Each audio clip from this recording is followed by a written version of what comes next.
سلام به همگی، به کانال ویدوکوک خوش اومدین. امروز طرز تهیه خورش قیمه به یک سبک متفاوت رو براتون تهیه کردم که اگر شما گیاهخوار هستین و یا به سلامتیتون اهمیت میدین و دوست دارین از گوشت قرمز کمتر استفاده بکنید، حتما این ویدیو رو تا آخر ببینید.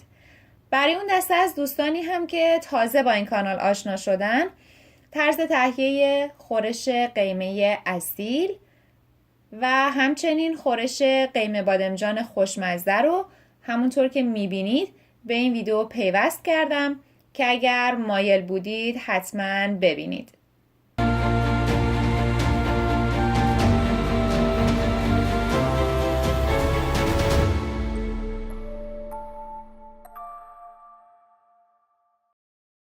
مواد لازم: لپه 1 پیمانه، قارچ شیتاکی 300 گرم، گوجه نگینی خرد شده 1 پیمانه، پیاز نگینی خرد شده 1 عدد متوسط به همراه 1 پیاز کوچک، رب 1 قاشق غذاخوری سرپر، 1/2 قاشق چایخوری زردچوبه و 1 دونه چوب دارچین، 3-4 عدد لیموی عمانی و نمک و فلفل. لپه ها رو داخل یه ظرف میریزم، بهش آب اضافه میکنم، اون پیاز کوچیکه رو هم اضافه میکنم، روی حرارت زیاد گاز میذارم، صبر میکنم که آب به جوش بیاد. آب که جوش اومد همه کفا رو جدا میکنم. این باعث میشه که لپتون یه مقداری اون بوی زخمش از بین بره و توصیه میکنم همیشه بهتره که لپه رو جداگونه بپزید. وقتی از اول میریزید تو خورش عطر و طعمش رو عوض میکنه. توی این فاصله میریم که قارچمون رو خرد کنیم. بله، تفاوتش اینه که این خورش به شکل گیاهی یا همون ویجیتریان استایل درست میشه و من از قارچ شیتاکه استفاده کردم که یک قارچ ژاپنیه، سرشار از خاصیت آنتی اکسیدان داره، ضد سرطانه و اگر بیشتر دوست دارید راجبش بدونید حتما اسمش رو سرچ بکنید تا بتونید اطلاعات بیشتری در رابطه باهاش به دست بیارید. قارچ‌ها رو خوب شستم و اونها رو خرد میکنم. این قارچ‌ها یه خاصیت خوبی که داره مثل گوشت میمونه و واقعا جایگزین خیلی مناسبیه به جای گوشت توی خیلی از خورش‌هایی که ما درست میکنیم.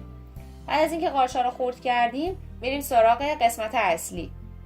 یکم روغن داخل قابلمم داغ کردم، پیازها رو توش تفت میدم تا کمی سبک و طلایی بشن.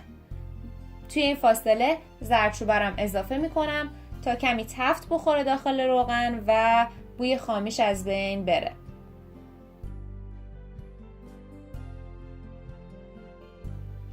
پیازه که طلایی شدن قارچ رو اضافه میکنم. قارچ شیتاکی مثل قارچ‌های معمولی نیست و آب نمیندازه، واسه همین حدود 2-3 دقیقه که تفتش بدین کافیه. بعد از اون رب رو اضافه میکنم. طبق روال همیشه بهتره که رب رو توی روغن سرخ بکنید تا کمی رنگ باز بکنه و طعمش بهتر بشه.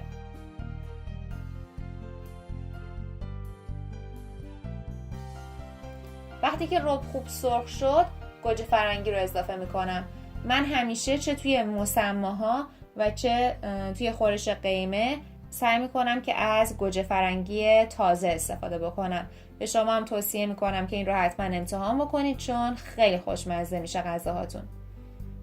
یکم که مواد رو تفت دادم حدود 5-6 دقیقه نمک و فلفل رو اضافه میکنم و بعد هم 3 پیمانه آب میریزم.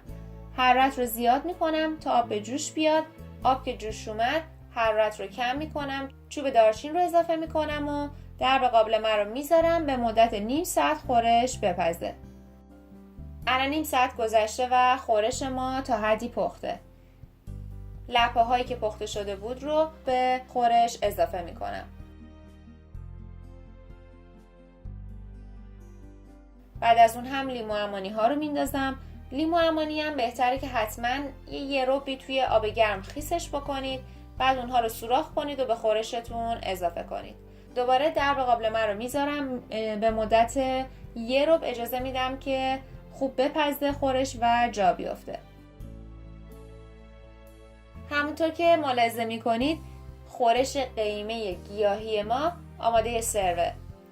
درسته که گوشت قرمز خیلی خوبه، ولی بهتره که یه وقتایی هم ما عادتهای غذاییمون رو عوض بکنیم، به جای گوشت از سبزیجات استفاده کنیم. توصیه میکنم حتما این خورش رو امتحان بکنید، چون واقعا خیلی خوشمزه است و این قارچ شیتاکه طعم و بافتش مثل گوشت میمونه و شما تفاوتی رو احساس نمی کنید، جز اینکه کمی با حیوانات دوست بودید و به محیط زیست هم بیشتر کمک کردید. امیدوارم که از این ویدیو هم خوشتون اومده باشه. خوشحال میشم که این ویدیو رو لایک کنید، با دیگران به اشتراک بذارید و سابسکرایب کنید و عضو کانال بشید.